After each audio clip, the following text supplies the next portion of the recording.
नमस्कार। आज बात करते हैं उस क्रांति की जो हमारी जेब में नहीं बल्कि हमारे मोबाइल फोन में हुई है। ये कहानी है भारत की यूपीआई की। एक ऐसी कहानी जिसने डिजिटल पेमेंट्स की दुनिया का नक्शा ही बदल दिया और पूरी दुनिया आज इसे देखकर हैरान है। और सुनिए, ये बात हम नहीं कह रहे हैं। ये कहना है दुनिया की सबसे बड़ी और भरोसेमंद संस्थाओं में से एक, इंटरनेशनल मॉनेटरी फंड यानी आईएमएफ का। उन्होंने बिल्कुल साफ साफ शब्दों में ये ऐलान किया है कि भारत का यूपीआई अब दुनिया का सबसे बड़ा, सबसे तेज और सबसे भरोसेमंद पेमेंट प्लेटफॉर्म बन चुका है। अब ये 49% का आंकड़ा, ये क्या है? ये कोई छोटा मोटा नंबर नहीं है। इसका मतलब है कि दुनिया में जितने भी रियल टाइम डिजिटल पेमेंट होते हैं, उनमें से लगभग आधे अकेले भारत की यूपीआई से होते हैं। जी हाँ, तकरीबन आधा हिस्सा। तो चलिए इस कमाल की कहानी की परतों को एक एक करके खोलते हैं। सबसे पहले देखेंगे कि यूपीआई दुनिया का नंबर 1 बना कैसे। फिर इसके दबदबे का स्केल समझेंगे। इसकी सफलता के पीछे का सीक्रेट क्या है वो जानेंगे। इस क्रांति को चलाने वाला इंजन कौन था ये देखेंगे। और आखिर में कैसे यूपीआई अब भारत की तरफ से दुनिया के लिए एक तोहफा बन गया है, इस पर बात करेंगे। तो शुरू करते हैं पहले सवाल से। क्या यूपीआई का नंबर 1 होना बस एक दावा है? जी नहीं, बिल्कुल नहीं। और यही हमारा पहला सेक्शन है। हम देख रहे हैं कि कैसे आईएमएफ जैसी ग्लोबल संस्था ने इस पर अपनी पक्की मोहर लगा दी है। अच्छा, आईएमएफ ने तो कह दिया कि यूपीआई सबसे बड़ा है, पर कितना बड़ा? मतलब इसका स्केल क्या है? अब दूसरे सेक्शन में हम उन आंकड़ों पर नजर डालेंगे जो वाकई होश उड़ाने वाले हैं। ये सिर्फ नंबर नहीं है, ये भारत की डिजिटल पावर का असली पैमाना है। जरा इस चार्ट पर नजर डालिए। ये साफ साफ पूरी कहानी बयां कर रहा है।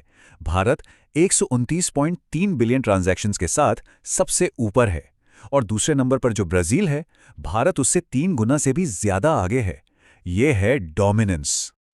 अब इस टेबल में जो सबसे मजेदार और चौंकाने वाली बात है वो है सबसे आखिरी लाइन। ब्राजील, थाईलैंड, चीन, साउथ कोरिया और बाकी पूरी दुनिया को भी मिला दें तो उनके कुल ट्रांजैक्शन होते हैं 52.8 बिलियन, और भारत अकेले करता है 129.3 बिलियन। मतलब अकेला भारत बाकी पूरी दुनिया से 2 गुने से भी ज्यादा ट्रांजैक्शन कर रहा है। तो सवाल ये है कि भाई ये चमत्कार हुआ कैसे? चलिए तीसरे सेक्शन में चलते हैं और समझते हैं उस 3 सूत्रीय फॉर्मूले को जिसने पेमेंट का पूरा खेल ही पलट कर रख दिया। तो इस सफलता का राज क्या है? आईएमएफ के हिसाब से इसके 3 मजबूत पिलर हैं। पहला, इंटरऑपरेबिलिटी। मतलब बड़ा सीधा है, आपका बैंक कोई भी हो, ऐप कोई भी हो, सब एक दूसरे से जुड़े हैं, आप किसी को भी पैसे भेज सकते हैं। दूसरा और शायद सबसे बड़ा कारण, फ्री ट्रांजैक्शन। और तीसरा, एक ऐसी दमदार टेक्नोलॉजी जो इतने बड़े स्केल पर बिना रुके काम कर सके। लेकिन यह फॉर्मूला तो कागज पर था, इसे हकीकत किसने बनाया? अब बात करते हैं इस क्रांति के असली इंजन की। यानी वो कौन सी संस्थाएं और नीतियां थीं जिन्होंने यूपीआई को देश के हर कोने तक पहुंचाया। इस कामयाबी के पीछे 3 मेन आर्किटेक्ट हैं। भारत सरकार, जिसका फोकस एक डिजिटल इकोनॉमी बनाने पर था। रिजर्व बैंक ऑफ इंडिया, जिसने दूर की सोची और मजबूत सिक्योरिटी के नियम बनाए। और तीसरा, national payments corporation of India यानी एनपीसीआई, वो संस्था जिसने इस क्रांतिकारी टेक्नोलॉजी को बनाया। यूपीआई की असली जीत ये है कि ये सिर्फ बड़े शहरों तक सीमित नहीं रहा। इसे गांव-गांव तक पहुंचाने के लिए सरकार एक कमाल की स्कीम लेके आई, पेमेंट इंफ्रास्ट्रक्चर डेवलपमेंट फंड यानी पीआईडीएफ। इसका एक ही लक्ष्य था, भारत के छोटे शहरों और कस्बों में डिजिटल पेमेंट का इंफ्रास्ट्रक्चर खड़ा करना। और उस स्कीम का नतीजा जमीन पर दिखा। जरा सोचिए, 5 करोड़ 45 लाख नए डिजिटल पेमेंट टच पॉइंट्स बनाए गए। मतलब लाखों नई दुकानें डिजिटल पेमेंट लेने लगी।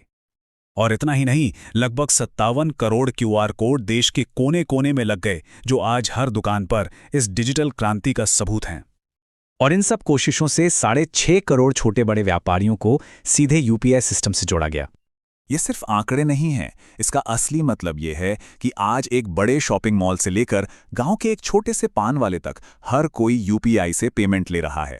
इसे कहते हैं असली फाइनेंशियल इंक्लूजन। और अब आते हैं हम अपने आखिरी सेक्शन पे। यूपीआई की सफलता की गूंज अब सिर्फ भारत में नहीं बल्कि पूरी दुनिया में सुनाई दे रही है। कई देश अब इसे अपनाना चाहते हैं और ये भारत की तरफ से दुनिया को एक शानदार तोहफा बनता जा रहा है। तो आखिर दुनिया यूपीआई के पीछे क्यों है? जवाब बहुत सिंपल है। एक तरफ है पुराना तरीका, कार्ड स्वाइप करो, पिन डालो, ओटीपी का इंतजार करो और ऊपर से फीस भी दो। और दूसरी तरफ है यूपीआई, बस क्यूआर कोड स्कैन करो, पिन डालो और पेमेंट हो गया, इंस्टेंट और बिल्कुल फ्री। तो संक्षेप में, दुनिया को यूपीआई इसलिए चाहिए क्योंकि इसमें कोई फीस नहीं है, पैसा तुरंत पहुंचता है, ये खरबों ट्रांजैक्शन हैंडल कर सकता है, ये साबित हो चुका है और ये बेहद सुरक्षित है। ये एक परफेक्ट मॉडल है।